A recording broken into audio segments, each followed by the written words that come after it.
What's up everyone and welcome back to the MMA Zone. Today, let's get started with MMA community frustrated with UFC. The MMA community has continued to express frustration with the UFC over the promotion's decision to continuously hold events at the Apex. While the venue was a must several years back when the UFC was unable to travel on the road, it's been unclear to fight fans why the promotion continues to put on so many events at the Apex. Andy Hickey did a deep dive on the statistics surrounding the Apex, concluding that since returning from their COVID break in May of 2020, the UFC has held 56% of their events at the Apex. Additionally, since Dana White stated in November of 2022 that the promotion was going to hit the road more in 2023, the promotion has held 40% of all cards at the Apex. Fans let their voices be heard in the replies, with one fan writing, "I hate the Apex. It's making me fall out of love with the UFC. The crowd has no energy. The fighters seem to have less energy / enthusiasm as well when they fight there. Towards the end of last year, I was beginning to be more excited for PFL Bellator events than Apex events."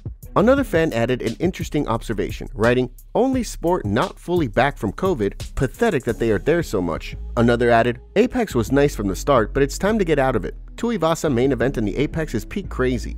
One fan questioned the approach entirely, writing, "It's not that I don't like the Apex, it's just that they could easily sell out an arena almost anywhere in the country and tons of fans would actually get to experience the UFC live." Another member of the MMA community wrote, "I don't like the Apex. Would rather those shows be in cities the UFC doesn't get to go too much." While another went so far as to call the move disgraceful, writing, "Disgraceful. Fight nights at Apex should only take up about 20% in my opinion. With 6 more events scheduled at the Apex before the start of June, it'll be interesting to see if things change in the second half of 2024.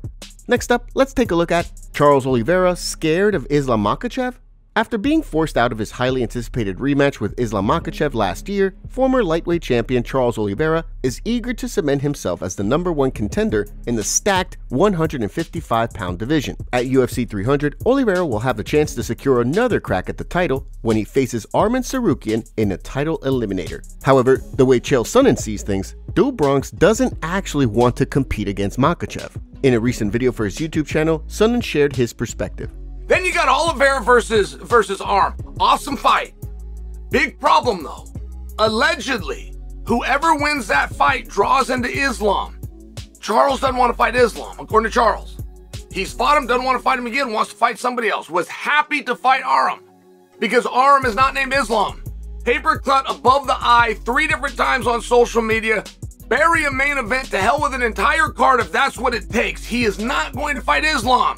Of course, for his part, Oliveira has continued to indicate that he wants to compete in a rematch against Makhachev in order to prove that their first meeting wasn't indicative of his full capabilities. With Dana White indicating that the upcoming Oliveira versus Tsarukyan fight is in fact a title eliminator, with a win, Oliveira would likely find himself in position to compete for the belt. Islam Makhachev reveals his next fight date. In a recent interview, Islam opens up about his next fight in June or July. Here's what he had to say.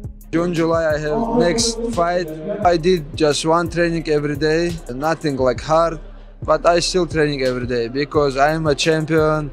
I have to defend my belt. I have to be ready, always. Now everybody want to take my belt.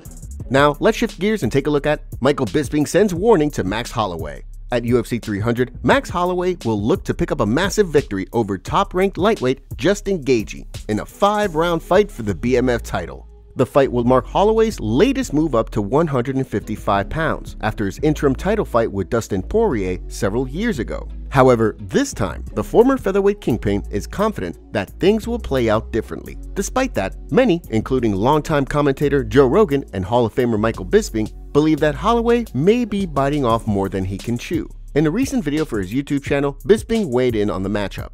Gaethje's bigger, he hits harder, he's a knockout merchant, he's got the better wrestling, and he's just naturally a bigger guy, so you got to go and just, got to go with Gaethje in that one for sure. You have to. I mean, I think Max could present some problems with just his strict boxing game, right? Like if he just walks him down with a jab, keeps pressure on him, I could see a world in which he steals, maybe 3 of those rounds and wins a decision. And that then vaults you into a whole new category of stardom at 155. The possibilities are endless. Currently, the MMA community seems to agree with both Rogan and Bisping, with Gaethje sitting as a -218 favorite on DraftKings Sportsbook, while Holloway sits as a +180 underdog. Next, let's take a look at Leon Edwards reveals UFC plans. With one of the most iconic knockouts of all time and 2 successful title defenses under his belt, Leon Edwards is eager to keep the momentum rolling and take things to the next level. Although Edwards indicated previously that he would be defending his title against Belal Muhammad at UFC 300, so far, the fight hasn't come to fruition. While headlining the historic UFC 300 card would certainly be a feather in the welterweight champ's camp, he has his sights set on something arguably even bigger. He spoke on Upfront with Simon Jordan. There's like bucket list venues that you get in your mind as an athlete. Are you a football fan? Not really, a little bit. Not really? Yeah, well, and would it be Villa that you supported? Yeah, that's because when I first moved to the UK, I lived behind the Villa Stadium. At Aston. Yeah, in Aston, you know, so I love to, like, as a 360 moment, headline Villa Park back home, defend my world title. I think that would be, for me, like the icing on the cake. And I want to do MSG, Madison Square Garden. Oh, you do you? Yeah, I want to do that. Yeah, I was meant to do it last Saudi? November. Oh, Saudi. They pay well. If not, go Saudi. So all these little venues, I love to like just tick off my bucket list and just go on as best of all time. While it's remained unclear when Edwards will defend his title against Belal Muhammad, it doesn't seem clear that Muhammad's status as the #1 contender is likely set in stone. Despite talk of Shavkat Rakhmonov getting the next crack at the belt, the general consensus seems to be that the Nomad will need to win one more fight before being in a position to challenge for the title. Next, let's take a look at UFC fight updates. On the heels of an action-packed night of fights at the Apex, let's take a look at some UFC fight updates, starting with a short notice change to the upcoming UFC Fight Night Hermansson vs. Pyfer card on February 10th. With Albert Duraev out, Robert Birchak will now compete against Ihor Potieria on the card. Potieria, who is stepping in on short notice, will be looking to snap a 2-fight skid that most recently saw him finished by Rodolfo Bellato back in December, while Birchak will be looking to make his successful UFC debut amid a 5-fight win streak. In addition, reports have emerged indicating that Paul Craig and Caio Borralho will be competing in a middleweight bout at UFC 301 on May 4th, where Craig will look to bounce back from a November loss to Brendan Allen, and Borralho will be looking to build on an impressive win streak that has seen him rattle off 5 straight wins inside the octagon. Next, let's take a look at Ian Garry breaks silence on UFC fight. At UFC 298, Ian Garry and Jeff Neal will compete in a highly anticipated bout, likely to take place almost entirely on the feet. With Garry eager to continue his win streak and climb the welterweight rankings, and Neal eager to bounce back from a loss to Shavkat Rakhmonov back in March, the stakes are incredibly high for both men. In addition, despite Neal indicating that the situation didn't get under his skin, there's certainly some tension between the two fighters leading into the bout, given their history with one another, that notably saw Garry wear a t-shirt with Neal's mugshot on it. In a recent video posted on social media, the Irish standout gave a unique answer when giving his prediction for how he wants things to play out. I'm gonna finish him. I'm gonna make him quit. He'll choose when he's done. I'd like to kick him to the body and have him do that, like when the dog. Look when the dogs look at you, like when they're pooing for protection. That's what they do, right? Dogs look at their owners when they're pooing because that's when they're vulnerable for attack, right? There's me.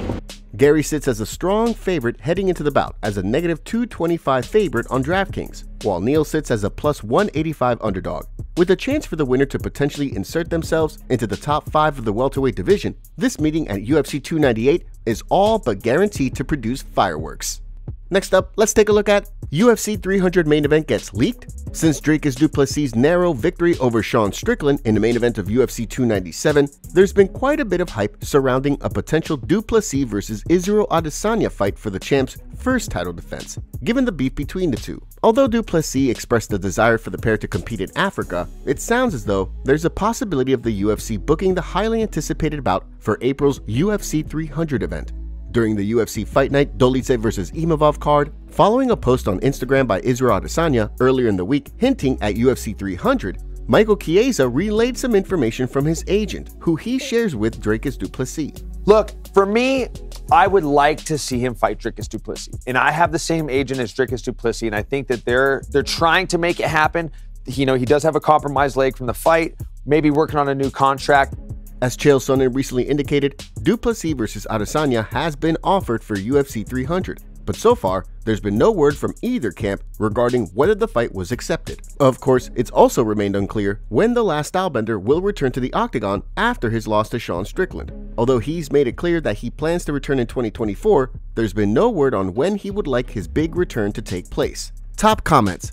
Colby called out old Thompson, who doesn't have wrestling transparency at its best. Jamal's physiotherapist has cleared him to train, but his psychiatrist has revoked his tweeting privileges. Jamal Hill has absolutely no leg to stand on. He was a champ by default pretty much. Him talking and walking around like he was the undisputed longtime champ is ridiculous and annoying. Jamal put a clown emoji at the end of his rant, but the only clown I can think of is Jamal for going back and forth with silly fans in the first place. I used to really like this guy, but he's a real a-hole. I'm starting not to like him anymore. Fighters can say they don't care about fans all they want, but when the fans are on your side, there can't be anything better than winning fights and fans loving you while getting paid. What kind of fighter doesn't want to be a fan? Favorite being the fan favorite gets you bites, gets you paid, gets you privilege. Make sure to leave a comment and you might get featured in our next video. Thanks for watching. If you enjoyed, make sure to subscribe and turn on notifications to never miss any MMA news. Check out our video from yesterday if you missed it. See you tomorrow.